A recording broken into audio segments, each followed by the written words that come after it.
In my video this week, I'll be going through the process of attaching and pulling the handle on one of these mugs with a step around the waist. The stoneware for the handles will be pulled from a lump of clay like this and joined onto leather hard bodies freshly trimmed. As I only had 7 mugs to handle at this stage in the day, I'm only using a relatively small piece of clay, which I roll out into a tapering conical shape. The thick end is the portion that's held, whilst the narrow end will be stretched out with a wet hand into a much longer length, which will then be segmented out into smaller individual handle blanks, each of which is then attached to a mug and pulled again into the final shape. I hold the piece of clay up high with my left hand, whilst with my right hand I dunk it in water, pinch near the very top of the lump with a grip that progressively constricts, elongating the piece of clay in the same way an extruder might. The focus of the pulling, or where the pinch is strongest I should say, is in between my thumb and forefinger, and I run the groove between these 2 digits down each side of the handle, which keeps them nice and rounded, and then, once the length is long enough, I snip each one off against the edge of a wearboard.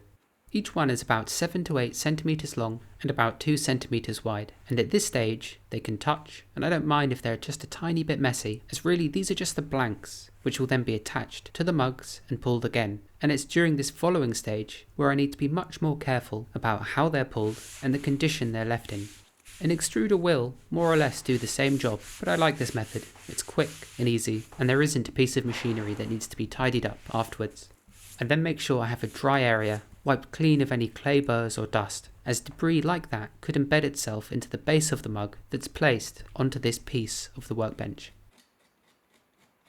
I then use a sharp, serrated kidney to roughen up a portion of the mug. This is the area the handle is going to be attached to. Next, I daub some slip over these scratches. I don't want to use so much slip, as otherwise, when I try and join the handle, it'll be too slippery and it may slide around as this handle blank is pushed onto it. I then grip this handle blank really lightly, and then I pat out one end of it on either side so it has a flared shape. Doing this means there's clay in the right place for it to easily be smeared into the mug without having to take material from the handle length itself. I then place one hand inside the pot to brace it, and then I firmly push the handle blank onto that scored and slipped area. Yet, whilst doing this, I try not to deform the length's integrity. It needs to be relatively smooth from where it joins the mug to the opposite end. And at this point, if it's picked up and shaked, the handle should be joined firmly enough as not to just fall off. I then smear in all that flared out clay, creating a flush and smooth join all the way around. And I'm very careful not to smudge any clay onto this ledge itself, as cleaning that area can be quite tedious, and ruining that sharply trimmed lip can be quite difficult to fix properly. For this top section, I usually just drag my fingertip from one side to the other, and through this entire joining process, I try to not steal any clay from the length itself, as it's so easy to create a weak point around the top of the join, a thinner patch which will only make pulling during the next stage more difficult. This final pulling of the handle is much like pulling the blank at the beginning, only this time it's being pulled into a much finer, thinner strand. So as I grip and pull the clay down right from the top of the handle where it joins onto the mug, I never pull with too much force, and I make sure my right hand is constantly wet, as if my right hand dries out and catches on the length as I'm pulling it down, there's a high chance I'll just pull the handle clean off the mug. Once the handle is getting there in length, I'll switch from pinching between my thumb and forefinger to using the tip of my thumb to score in 3 distinct grooves into the length of the handle. I then slide 2 wetted fingers down either side of the handle to make sure it's protruding at the right angle, and then I change the position of my left holding hand and then angle both components down together. I want these handles to spring upwards slightly before looping back down, and where it joins at the base, I simply pinch away the excess clay and then blend what's left into the side of the mug. I want both the join at the top and the bottom to feel as natural as possible, almost as if the handle was always there, like it's grown from the pot itself, rather than looking like an extra component that's stuck on. Once the join is mostly smooth, I'll then use a wetted finger to rub over this section to hide any more obvious smears of clay, together with neatening up the surface and compressing any small specks of sand on the surface back into the stoneware clay body. And then, near the top of the handle, just to make the loop have a bit more of a spring upwards, I'll push up from underneath it and curl my finger into the body, which just rounds off this top connecting join. It's worth noting, as the question often comes up, that I attach the handle blanks to the mug and pull them immediately after they've been pulled, as I find the handles tend to have a better flow when they are still quite soft. And this also means that throughout this process, at no point am I waiting for any pulled component to dry, which is just one reason why this method of pulling handles is quick and efficient, as there's no time wasted for the parts to dry up enough to attach them to the pots. I then leave the pulled handles drying upside down like this. This way, the nice arched spring I want doesn't sag slightly downward as it dries out overnight.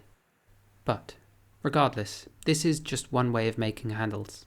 There are countless different techniques for this process, and no single one is better than any other, but usually a potter will find one particular method they like and they'll master that. And the important thing really is what the final outcome is, and as long as the handle is usable, comfortable, and nicely made, the technique used doesn't really matter.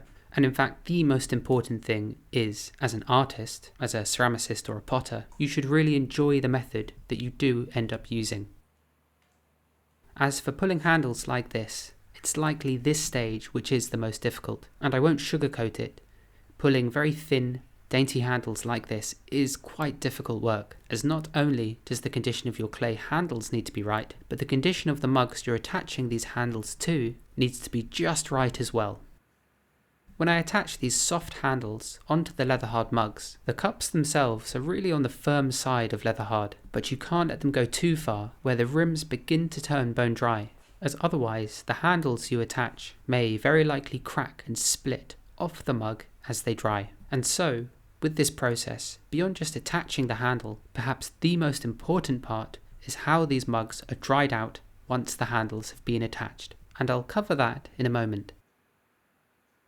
After each handle's been pulled, I usually spend a few moments just tidying it up, making sure the proportions, the angle, and the size inside the handle itself are all correct, and using a wetted finger just to wipe over any more obvious fingerprints.